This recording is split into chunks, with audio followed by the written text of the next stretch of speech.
Faut-il choisir entre un iPhone 17 ou un iPhone 17 Pro? Oui, un iPhone 17 Pro ou 17 Pro Max, c'est évidemment mieux qu'un 17 classique. Mais mieux comment et mieux pourquoi? Dans cette vidéo, je vais te présenter les 8 différences entre un iPhone 17 et un iPhone 17 Pro et surtout te montrer ce que ça veut dire en termes d'utilisation, car finalement, c'est ça qui compte. Et cette année, la différence entre un iPhone 17 Pro et un iPhone 17 se réduit. Générique.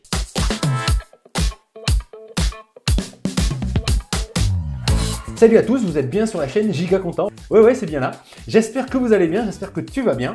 Si tu es nouveau sur ma chaîne, sois le bienvenu. Pense évidemment à t'abonner, c'est gratuit, c'est gentil et c'est la meilleure façon de me soutenir. D'avance, merci. J'ai forcément hâte de recevoir mon iPhone 17 Pro Max. Ça ne devrait plus tarder, enfin j'espère. Si vous suivez la chaîne, vous savez que je loue mon iPhone chez Next Mobile. C'est la 3e année d'ailleurs. Je vous explique dans la description de cette vidéo et il y a un nouveau code promo les amis, c'est Giga50.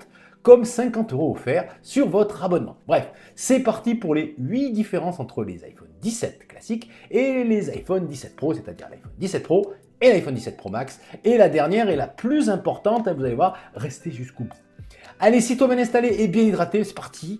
Avec la première différence entre le modèle classique et les modèles Pro, c'est évidemment le design du bloc photo qui s'étend sur toute la largeur du joujou. C'est le fameux plateau, comme on l'appelle Apple. Et aussi le dos en Ceramic Shield 2e génération, du moins sur une partie avec cette jolie découpe. On va pas en parler 2 heures non plus, les goûts et les couleurs.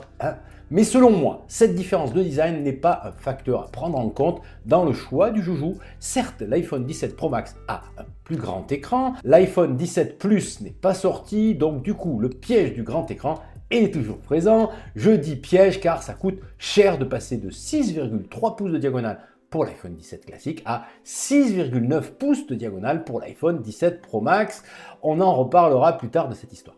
Avant de passer à la deuxième différence, sachez que désormais l'iPhone 17 bénéficie du ProMotion, la technologie adaptative pour le taux de rafraîchissement de 1 à 120 Hz. C'est le premier modèle d'iPhone classique à offrir cette option et c'est une excellente nouvelle. La deuxième différence se situe évidemment sur le bloc photo, pas parce qu'il est plus volumineux, non, mais parce qu'il a un capteur de plus pour les iPhone 17 Pro, le fameux nouveau téléphoto qui permet de zoomer jusqu'à x8 en qualité optique, mais en x4 sur la totalité du capteur, donc en optique pure, à 48 millions de pixels. Le x8, ça sera du 12 millions de pixels en fait. Oui, tu vas pouvoir zoomer jusqu'à x50 en numérique, peut-être même plus. La qualité est clairement peu convaincante, vous le savez, sur ce type de zoom numérique, ça dépanne, disons. Face à l'iPhone 17 qui se contente donc d'un zoom x2 en 12 millions de pixels en qualité optique, donc c'est déjà pas mal.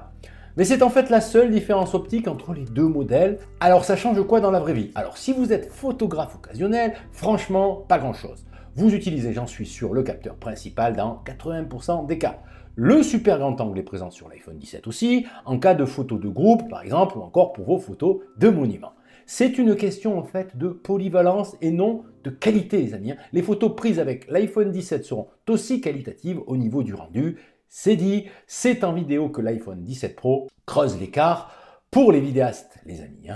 Je vous en parle plus tard. Quant au nouveau capteur selfie de 18 millions de pixels, c'est le même sur tous les modèles d'iPhone 17 avec les mêmes nouveautés, cadre centré pour les photos, vidéo ultra stabilisée, double capture cadre centré pour les appels vidéo. J'ai hâte de tester tout ça, donc pas de jaloux si je puis dire. Nous arrivons à une différence importante selon moi et selon toi, j'en suis sûr, c'est l'autonomie. Et surprise, l'iPhone 17 Pro n'aurait qu'1 heure d'autonomie de plus en lecture vidéo que l'iPhone 17, autant dire là aussi match nul. Par contre, l'iPhone 17 Pro Max devrait offrir 7 heures de plus que l'iPhone 17 en autonomie, toujours en lecture vidéo évidemment. Grand format donc grande batterie entre autres, même si elle est plus grande aux États-Unis, vous savez, à cause de la disparition du tiroir de carte SIM. C'est une belle différence, effectivement, il faut le reconnaître, mais je pense que l'iPhone 17 devrait tenir quand même toute une journée pour une utilisation, disons, classique. Pas intensive avec gaming et compagnie, bien sûr. Pour vous donner un exemple, mon iPhone 16 Pro Max a tenu toute une journée en roulant 9 heures en voiture avec le GPS activé. Il me restait à l'arrivée 25% d'autonomie en soirée. Je ne pense pas qu'un iPhone 17 puisse réussir ce type de performance, même si l'arrivée du ProMotion va augmenter de façon importante l'autonomie face à l'iPhone 16. Apple annonce 8 heures de plus en lecture vidéo pour l'iPhone 17 par rapport à l'iPhone 16, c'est pas rien. Autre différence à noter, les iPhone 17 Pro bénéficient de la prise en charge de la norme USB 3 qui offre des débits jusqu'à 20 fois plus rapides que sur un iPhone 17.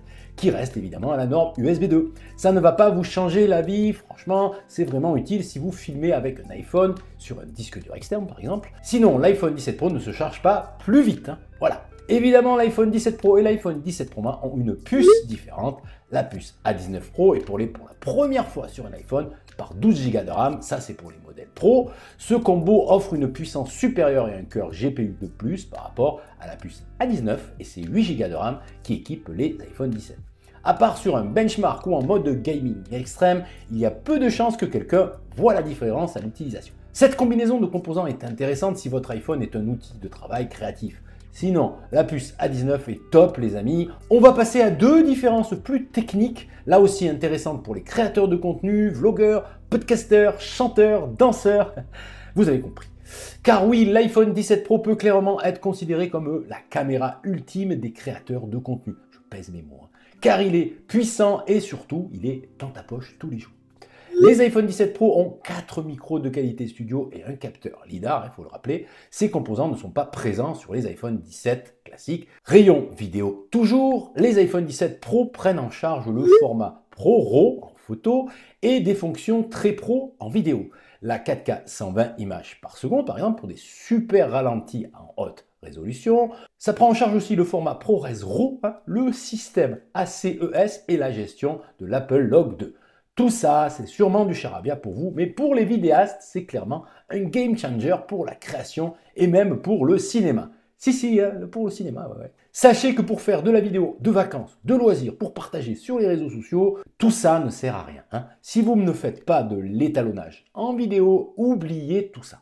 Avant de vous laisser choisir, ou pas d'ailleurs, passons à la plus importante des différences entre les iPhone 17 et les iPhone 17 Pro, c'est le prix. Au moment où je tourne cette vidéo, bien sûr, l'iPhone 17 Pro coûte 360 € de plus que l'iPhone 17. Quant à l'iPhone 17 Pro Max, il faudra sortir 510 € de plus toujours comparé à l'iPhone 17. C'est quand même la grosse différence. Après avoir pris connaissance de cette vidéo, est-ce que ça vaut le coup selon toi? Je vous laisse me donner votre avis dans les commentaires, on a tous des attentes différentes.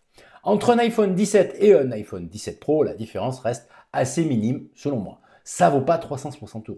Un peu plus de puissance, une autonomie presque identique, la même taille et qualité d'écran, un capteur photo de plus. Pour moi, l'iPhone 17 a cette année fière allure avec l'arrivée du ProMotion, notamment sur l'écran. On a un super écran et c'était une différence majeure avant sur les iPhones classiques versus les iPhone Pro. Ou alors, vous faites le grand saut, l'iPhone 17 Pro Max avec son énorme autonomie et son grand écran pour 500 € de plus. À ce prix-là, vous pouvez acheter un autre iPhone reconditionné, il faut le savoir quand même. Donc ça, c'est à vous de voir. Comme disait l'autre, si raison tu garderas, alors bien acheter tes joujoux tech, tu pourras. Voilà, vous savez tout, presque. J'espère que cette vidéo vous aura aidé dans votre choix de changement ou pas d'ailleurs. Vous pouvez aussi garder votre joujou encore quelques mois ou plus. Votre banquier en sera ravi. Si vous avez aimé, alors dites-le avec le pouce. En attendant, vous retrouvez plein d'autres infos dans mes précédentes vidéos. La playlist apparaît juste ici. Prenez soin de vous, résistez quand même à la nouveauté. À demain ou à plus tard. Salut!